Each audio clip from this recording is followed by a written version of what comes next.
இன்னைக்கு ஒரு அருமையான ஒரு மொபைல் அப்ளிகேஷனை பற்றி பார்க்க போகிறோம். ஒரே ஒரு மொபைல் அப்ளிகேஷன் மல்டிபிள் பிளாட்ஃபார்முக்கு எப்படி பல்க் மெசேஜ் அனுப்புறது அப்படின்னு பார்க்க போகிறோம். இது சூப்பரான ஒரு ஆப்புங்க. இந்த ஒரு ஆப் இருந்தால் போதும். வாட்ஸ்அப்பில் பல்க் மெசேஜ் அனுப்பலாம், எஸ்எம்எஸில் பல்க் மெசேஜ் அனுப்பலாம். நீங்கள் பிஸ்னஸ் வாட்ஸ்அப் வச்சுருந்தீங்கன்னா அதே நேரத்தில் அதுலேயும் பல்க் மெசேஜ் அனுப்பலாம், இமெயிலில் பல்க் மெசேஜ் அனுப்பலாம், இன்ஸ்டாகிராமில் பல்க் மெசேஜ் அனுப்பலாம், டெலகிராமில் பல்க் மெசேஜ் அனுப்பலாம். இப்படி மல்டிபிள் பிளாட்ஃபார்மில் ஒரே ஒரு ஆப்பில் இருந்து எப்படி பல்க் மெசேஜ் அனுப்புறது அப்படிங்கிறது தான் இந்த வீடியோவில் நம்ம பார்க்க போகிறோம்.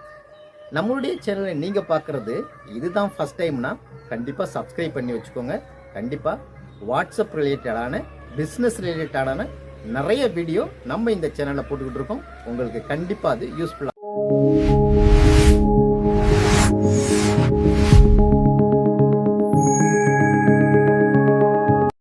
முதல்ல நம்மளுடைய ஆப்பை ஓப்பன் பண்ணிக்குவோம். இந்த ஆப்பை ஓப்பன் பண்ணோடனே பார்த்தீங்கன்னாக்கா பெண்டிங், கம்ப்ளீட், ஃபெயில்டு அப்படிங்கிற 3 காலம் இருக்கும். நீங்கள் ஏற்கனவே பண்ணியிருக்கிற மெசேஜ் எத்தனை மெசேஜ் சென்ட் ஆகிருக்கு, எத்தனை மெசேஜ் கம்ப்ளீட் ஆகிருக்கு, எவ்வளோ ஃபெயில் ஆகிருக்கு அப்படிங்கிறத மேலே பார்த்துக்கலாம். ஓப்பனாக தான் இருக்கும். பட் இந்த கீழே ஒரு ப்ளஸ் சிம்பிள் இருக்குது பார்த்தீங்களா? இந்த ப்ளஸ் சிம்பிளை கிளிக் பண்ணிங்கன்னா ஒரு மெனு ஓப்பன் ஆகும். இதில் இருக்கிறது எல்லாத்தையுமே நீங்கள் பயன்படுத்தலாம். எஸ்எம்எஸ்லேருந்து மெசேஜ் அனுப்பலாம், வாட்ஸ்அப்லேருந்து மெசேஜ் அனுப்பலாம்.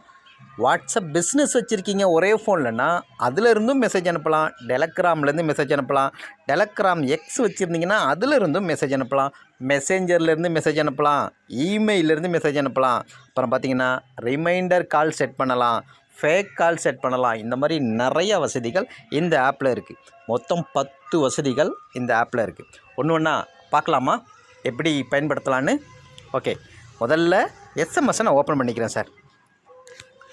எஸ்எம்எஸ் ஓப்பன் பண்ண உடனே மேலே பாருங்கள், ஜியோ, ஏர்டெல் அப்படின்னு 2 காலம் காட்டுது. என்கிட்ட 2 சிம் இருக்குது, அதனால் 2 காட்டுது. நீங்கள் எந்த சிம்லேருந்து மெசேஜ் அனுப்ப போகிறீங்க அப்படிங்கிறத நீங்கள் சூஸ் பண்ணிக்கணும். நான் ஜியோலேருந்து அனுப்ப போகிறேன் சார்.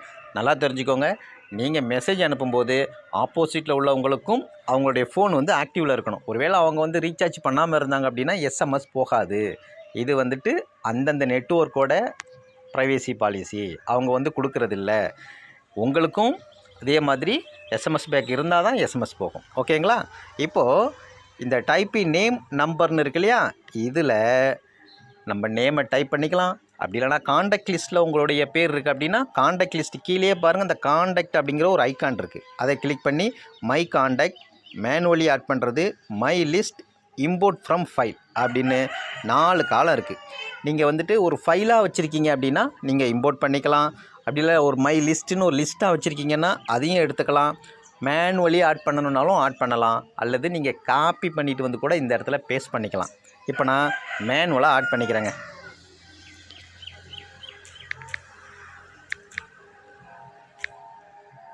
ஓகே, ஆட் பண்ணியாச்சுங்க. இன்னொரு நம்பர் ஆட் பண்ணிப்போங்க.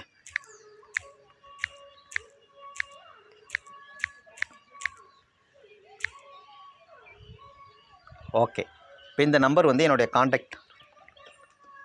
காண்டாக்டில் இல்லை. அப்போ என்ன பண்ணுறதுன்னு கேட்டிங்கன்னா, நம்பரை போட்டவுடனே பக்கத்தில் ஒரு ப்ளஸ் சிம்பிள் இருக்குது பார்த்தீங்களா? அந்த ப்ளஸ் சிம்பிளை கிளிக் பண்ணணும். கிளிக் பண்ண உடனே பாருங்கள், அது ஆட் ஆகிடுச்சு. இந்த மாதிரி நீங்கள் எத்தனை நம்பர் வேணாலும் காப்பி பண்ணிவிட்டு பேஸ்ட் பண்ணிக்கலாம்.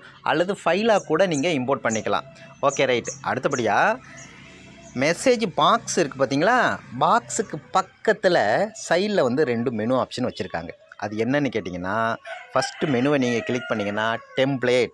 நீங்கள் இதில் டெம்ப்ளேட் செட் பண்ணி வச்சுக்கலாம். அதே மாதிரி இங்கே வச்சுருக்க டெம்ப்ளேட்டை நீங்கள் மெசேஜும் அனுப்பிக்கலாம். முதல் சிம்பிள். 2வது சிம்பிள், இதில் எப்படி மெசேஜ் அனுப்புறது, வேரியபிள் எப்படி ஆட் பண்ணுறது அப்படிங்கிறது எல்லாம் ஒரு டெமோவாக கிளியராக கொடுத்துருக்குறாங்க 2வது கட்டத்தில் இருந்து. இப்போ நம்ம இந்த 2ஐயும் பார்த்துட்டோம், வெளியில் வந்துடுவோம். அடுத்தபடியாக நம்ம மெசேஜை டைப் பண்ணிப்போங்க. எப்படி மெசேஜ் அனுப்புறது? இங்கே பாருங்கள், ஹாய்.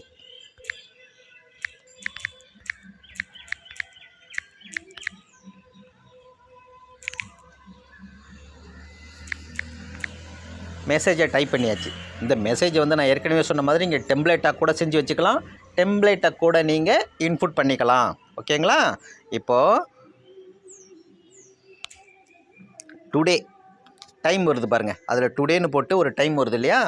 இப்போது நீங்கள் அதை கிளிக் பண்ணிங்கன்னா ஒரு மெனு ஓப்பன் ஆகும். இதில் எப்போ நீங்கள் மெசேஜ் போகணும், இந்த மெசேஜ் எப்போ போகணும், 15 மினிட்ஸில் போகணுமா, அல்லது இன்னும் 1 ஹவர் கழித்து போகணுமா, அல்லது இன்றைக்கி ஈவினிங் போகணுமா, நாளைக்கு போகணுமா, இந்த இடத்துல நீங்கள் அதை சூஸ் பண்ணிக்கலாம். முன்கூட்டியே இந்த இடத்துல நீங்கள் அதை சூஸ் பண்ணி வச்சுக்கலாம். Okay right. எனக்கு வந்துட்டு ரைட் நவ் இப்போவே மெசேஜ் போகணுங்க. அதனால நான் ரைட் நவ் அப்படிங்கிறத கிளிக் பண்ணிக்கிறேன்.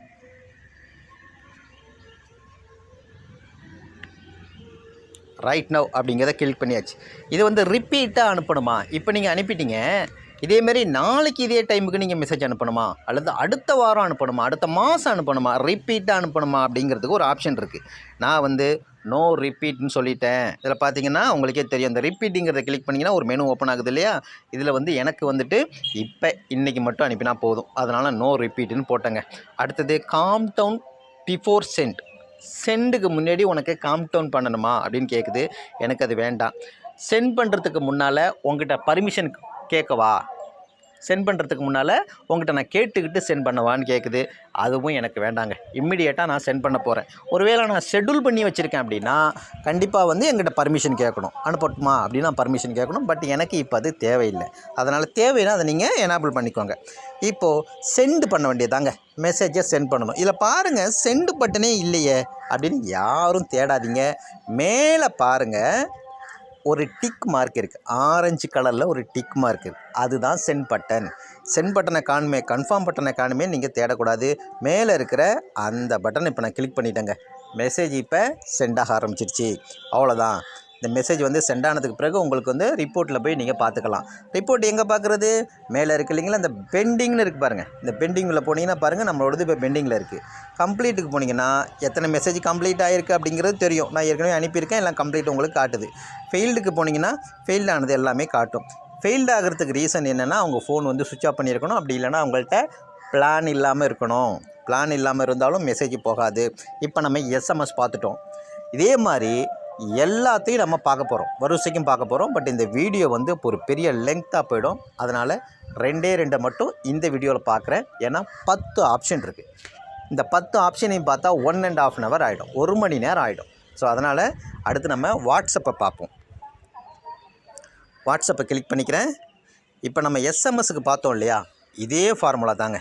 இந்த இடத்துல நீங்கள் நம்பரை நீங்கள் வாட்ஸ்அப்லேருந்து எடுத்துக்கலாம், காண்டாக்ட்லேருந்து எடுத்துக்கலாம். நீங்கள் காண்டாக்டில் சேவ் பண்ணி வச்சுருக்கீங்கன்னா காண்டாக்ட்லேருந்து எடுத்துக்கலாம். மேனுவலாக காண்டாக்டை ஆட் பண்ணிக்கலாம். உங்களுக்கு லிஸ்ட்டு வச்சுருக்கீங்கன்னா மை லிஸ்ட்லேருந்து நீங்கள் ஆட் பண்ணிக்கலாம். இம்போர்ட் ஃப்ரம் ஃபைல், நீங்கள் ஃபைலாக வச்சுருக்கீங்க, சிஎஸ்வி ஃபைலாக வச்சுருக்கீங்க, அல்லது எக்ஸல் ஃபைலாக வச்சுருக்கீங்கன்னா கூட இதை நீங்கள் ஆட் பண்ணிக்கலாம். மை ஸ்டேட்டஸ், நீங்கள் ஸ்டேட்டஸில் வச்சுருக்கீங்க இல்லையா, நீங்கள் ஸ்டேட்டஸ் வைக்கிறீங்க இல்லையா, ஒரு ஃபோட்டோவை ஸ்டேட்டஸ் வச்சுருப்பீங்க, அந்த ஃபோட்டோவை கூட நீங்கள் வந்து இதில் அனுப்ப முடியும். அது எப்படிங்கிறதான் இப்போ நம்ம பார்க்க போகிறோம். சரி, ஓகே. இப்போ நான் நம்பரை ஆட் பண்ணிக்கிறேங்க.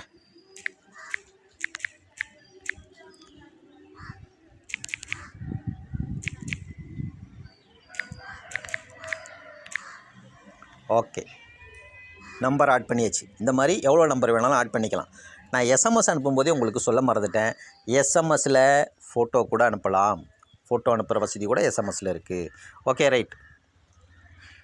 இந்த சைடில் டெக்ஸ்ட் பாக்ஸ் இருக்குது இல்லையா, அதுக்கு பக்கத்தில் ஒரு மெனு இருக்குன்னு காமிச்சேன் இல்லையா, அந்த மெனு இப்போது 3 மெனு இருக்கும். நீங்கள் பார்த்தீங்கன்னா அதில் 2வதாக இருக்கிறத டச் பண்ணிங்கன்னா ஃபைல் ஆட் பண்ணுற வசதி இருக்குது. 2வதாக இருக்கிறத கிளிக் பண்ணிங்கன்னா இமேஜ் அனுப்பலாம், வீடியோ அனுப்பலாம், ஆடியோ அனுப்பலாம், டாக்குமெண்ட் அனுப்பலாம். இதை 4மே அனுப்பக்கூடிய ஒரு பின்னு மாதிரியான வசதி இதில் இருக்குது. பார்த்தீங்களா, இதை கிளிக் பண்ணிங்கன்னா ஒரு இமேஜ் அனுப்பிக்கலாம். இப்போ நான் ஒரு இமேஜை சூஸ் பண்ணிக்கிறேன் சார். ஒரு இமேஜை நான் சூஸ் பண்ணிக்கிறேன். ஓகே, இமேஜ் லோட் ஆகிடுச்சு. ஓகே, ஒரு இமேஜை நான் சூஸ் பண்ணிட்டேங்க. இமேஜ் லோட் ஆகிடுச்சு. நம்பரை போட்டாச்சு, இமேஜையும் சூஸ் பண்ணியாச்சு. அடுத்தபடியாக இந்த மெசேஜ் எப்போ போகணும் அப்படிங்கிறத நம்ம பார்க்கணும். இப்போ டுடே அப்படின்னு இருக்கு இல்லைங்களா, இந்த டுடே அப்படிங்கிறத கிளிக் பண்ணுவோம். Right now, 15 minutes later, 1 hour later today, இந்த மாதிரி நிறைய ஆப்ஷன் இருக்குது. உங்களுக்கு எப்போ மெசேஜ் அனுப்ப போகிறீங்களோ அப்போ நீங்கள் இதை ஷெட்யூல் பண்ணி வச்சுக்கலாம். இப்போ நான் என்ன பண்ணுறேன், ரைட் நவ் அப்படிங்கிறத கிளிக் பண்ணிக்கிறேன். ரைட் நவ், எனக்கு மெசேஜ் இப்போவே போகணும். அடுத்தபடியாக நம்ம ஏற்கனவே சொன்னது போல் ரிப்பீட்டாக மெசேஜ் போகணுமா அப்படின்னா அதையும் நீங்கள் சூஸ் பண்ணிக்கலாம். நாளைக்கு இந்த மெசேஜ் என் கஸ்டமருக்கு போகணுங்க, அல்லது 1 விட்டு 1 நாள் நாளான்னைக்கு போகணும் இந்த மெசேஜ் அப்படின்னா கூட இங்கே நீங்கள் ஷெட்யூல் பண்ணி வச்சுக்கலாம். எந்த பிரச்சனையும் இல்லை.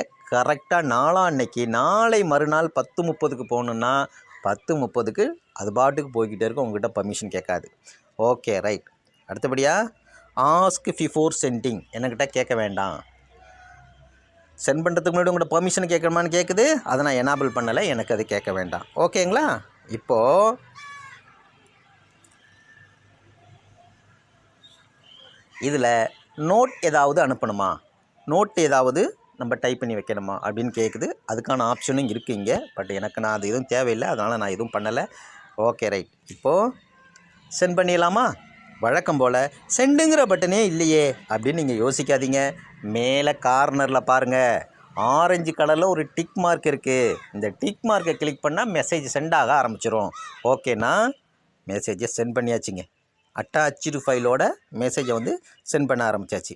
இப்போது மெசேஜ் போகிறத நீங்களே பார்க்கலாம் பாருங்கள். ஓகே, இந்த மாதிரி இன்னும் 8 ஃபியூச்சர் இருக்குது. எப்படி இமெயிலில் அனுப்புறது, எப்படி டெலகிராமில் அனுப்புறது, எப்படி மெசேஞ்சரில் அனுப்புறது, எப்படி நார்மல் கால் எப்படி செட் பண்ணுறது அப்படிங்கிறது எல்லாமே அடுத்தடுத்த வீடியோவில் நான் உங்களுக்கு போடுறேன். நம்மளுடைய சேனலை நீங்கள் இன்னும் சப்ஸ்கிரைப் பண்ணாமல் இருந்தீங்கன்னா கண்டிப்பாக சப்ஸ்கிரைப் பண்ணுங்கள். இந்த மாதிரி நிறைய வீடியோஸ் உங்களுக்காக வந்துக்கிட்டு இருக்குது. தேங்க்ஸ் ஃபார் வாட்சிங்.